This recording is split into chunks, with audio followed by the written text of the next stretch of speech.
కేంద్ర హోంశాఖ సహాయ మంత్రి బండి సంజయ్ అన్నారు. కరీంనగర్ అంబేద్కర్ స్టేడియంలో స్వదేశీ జాగరణ మంచ్ ఆధ్వర్యంలో స్వదేశీ మేళా ముగింపు కార్యక్రమానికి ముఖ్య అతిథిగా బండి సంజయ్ హాజరయ్యారు. ప్రతి స్టాల్ను సందర్శిస్తూ స్వదేశీ ఉత్పత్తులను తిలకించారు. కాంగ్రెస్ నేతలు బీసీల జనాభా తగ్గించే కుట్ర చేస్తున్నారని ఆరోపించారు.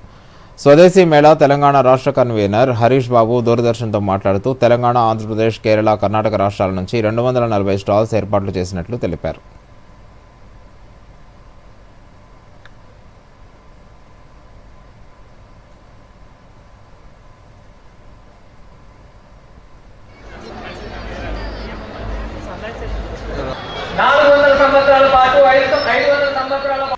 బిల్లును ఆమోదించే ప్రసక్తే లేదు.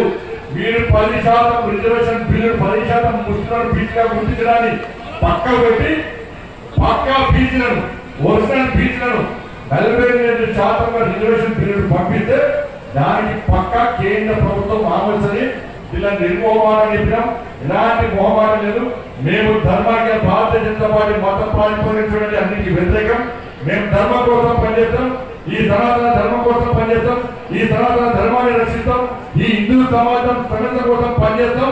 సో ఈ మేళాలో వివిధ రకాలైనటువంటి మన స్వదేశీ ఉత్పత్తులను ప్రదర్శన పెట్టడం జరిగింది. 220 స్టాల్లు అనుకుంటే 240 స్టాల్స్ పైన అన్ని చేయడం జరిగింది.